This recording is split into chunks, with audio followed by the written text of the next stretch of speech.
Istanbul's 7th High Court is a colossus of a building which dominates the landscape around it. An appropriate setting then for a trial which could have ramifications far beyond Turkey's borders. The Israeli military's attack on the Gaza aid flotilla in 2010 certainly damaged relations between Israel and Turkey. And the decision of the Turkish courts to push ahead with a trial prosecuting 4 former senior figures within the Israeli military who were in command at the time is likely to fracture those relations further. It's taken more than 2 years to reach this point, and the accused aren't even here to face their accusers. But the families of those killed on board the Freedom Flotilla say they remain committed to seeking justice, and they've pinned their hopes on this court here in Istanbul.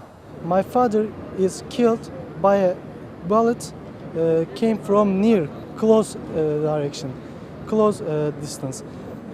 He shot from here. Forensic evidence indicates that 61-year-old Ibrahim Bilgen was shot from a helicopter above, then shot twice from behind, and finally shot at close range in the side of the head with a beanbag round that entered his brain. Today, his 24-year-old son is seeking some measure of redress. I expect justice. When my father talked to me last time at the webcam, I said, go to the Gaza and do your help, turn back. I wasn't expecting any soldier attack because it's a total civilian ship from 37 countries. Those killed also included a US national, 19-year-old would-be medical student Furkan Doğan, who had been filming with a video camera that morning. His autopsy indicates that he was shot at close range while lying injured on the floor. His father has tried without success to seek help from the US Ministry of Justice. Furkan has always been someone who cares deeply about people suffering from poverty, famine or oppression. He was aware of what was going on in Gaza and it hurt him a lot. He wanted to show his heart is with the children of Gaza and wanted to take gifts for them himself. Furkan knew he could face difficulties, but when you stand by the oppressed, you cannot just flee when you see the powerful. But neither Furkan nor we were expecting such an aggressive and fatal attack on the ship. The attack was irrational. There has not been much help from the US authorities, but the reaction from the American people is very positive when I talk to them about him. They say they didn't know the attack happened in this way. The Mavi Marmara case has been covered up or twisted in the media there. There is disinformation being spread. I'm sure Americans will be standing by Furkan if they knew the facts. In all, 9 people were killed on the morning of the 31st of May 2010 in international waters. An earlier UN investigation described at least 6 of the deaths as summary executions. A 10th man remains in a coma to this day. Dozens more were injured in the shooting, with around 650 rounds of ammunition fired by soldiers on board the Mavi Marmara, around half of them live bullets. Passengers say firing continued long after they'd raised a white flag. Israel's own investigation exonerated its soldiers and stated that they acted lawfully in self-defense in the face of violent resistance within the boundaries of international humanitarian law. Retired US Army Colonel Ann Wright, who witnessed the entire attack from another boat alongside the Mavi Marmara, accepts that there was some resistance to the Israeli soldiers by those on board. The commandos coming in with violence, it's human nature that if somebody's coming at me and going to beat the hell out of me, I'm going to pick up that camera right there and I'm going to try to stop them. And that's what people were doing on the Mavi Marmara. They had no weapons. They used some chairs, they bent some poles off things, but when you're facing a force that's shooting and has already killed people and you don't know whether they're going to kill you next, one can understand why there were some people that tried to resist. There were people that were killed on the top of the boat on the Mavi Marmara that were killed by snipers that were shooting from the helicopters. There was no resistance there. They were just standing there and all of a sudden they were lying in their own pool of blood. Passengers on other boats where there was no resistance say they too were shot with plastic rounds, tasered and severely beaten. Many of them have been testifying in Istanbul. This is the first time the evidence has been brought to a court. And it also sends a signal to other Israeli government officials that if you follow the dictates of a political administration and you attack and murder others, you are going to be held accountable for this. So this is a very, very important trial. The witnesses range from Americans to Malaysians, Greeks to Algerians, Palestinians and Turks. In all, 37 nationalities were on board the flotilla of 6 ships, and most are represented in this case. Among them is Canadian Kevin Nish, who managed to smuggle out photographs from the boat. His testimony focused on the fate of 3 Israeli soldiers who were briefly detained by the passengers during the struggle for control of the ship.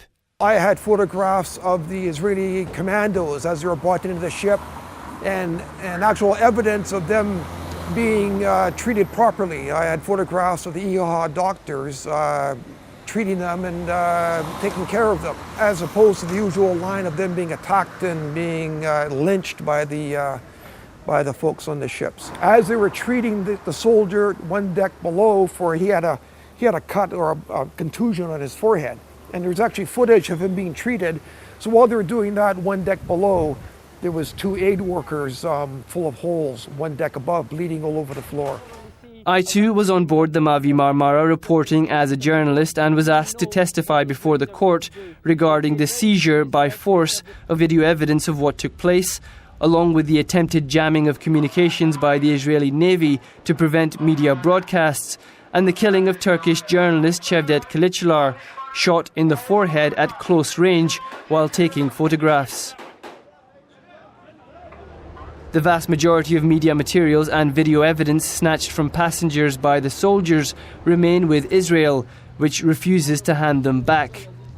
Israel has described the case as a show trial and a kangaroo court, a unilateral political act with no judicial credibility, and perhaps predictably, the 4 Israeli generals have refused to attend or mount a defence and are being tried in absentia, with defence lawyers appointed to them. But Israel itself is no stranger to cases of universal jurisdiction and trying defendants in absentia, as it did with Nazi leaders in the wake of World War II. Lawyers acting on behalf of IHH, the Turkish aid NGO at the centre of the flotilla, claim the organisation has faced intense pressure to back down. Israel has been trying to prevent the case reaching this point. There have been attempts to blackmail senior members of IHH, and there has been pressure on passengers of the other ships to give up the trial. Israel told us that if we give up the trial, they will provide a fund of $6 million in Turkey, but we refused this. It is immoral. Israel has refused to apologize and refused to lift the siege on Gaza. We absolutely want a trial carrying a just judgment. The defendants can come and defend themselves. We want them to exercise their full rights. They can use Turkish lawyers or they can bring their own lawyers. Critics within Turkey say that even if the trial finds the men guilty and issues multiple life sentences, the former military commanders are highly unlikely to face prison, as they won't be handed over by Israel. They argue that the case is a pointless symbolic exercise. If the Israeli commanders ignore the court summons during the trial, the judge will issue a warrant for their arrest. They will then ask Interpol to bring them here. Turkey and Israel signed a treaty on extradition, and if Israel refuses to hand over the defendants for political reasons, then there will be serious political consequences. Turkey also has extradition agreements with other countries, and if they visit those countries, it can demand they be arrested and extradited. If the trial concludes and they are found guilty, then this will take things to an even higher level. This is a massive case with almost 500 complainants, and it's likely to run over a period of years. Its implications could also be huge, depending on the reaction of both the Israeli and Turkish governments. But either way, the families of the victims seem satisfied for the moment that their story is finally being heard in a court of law. Hassan Ghani for The Real News, Istanbul.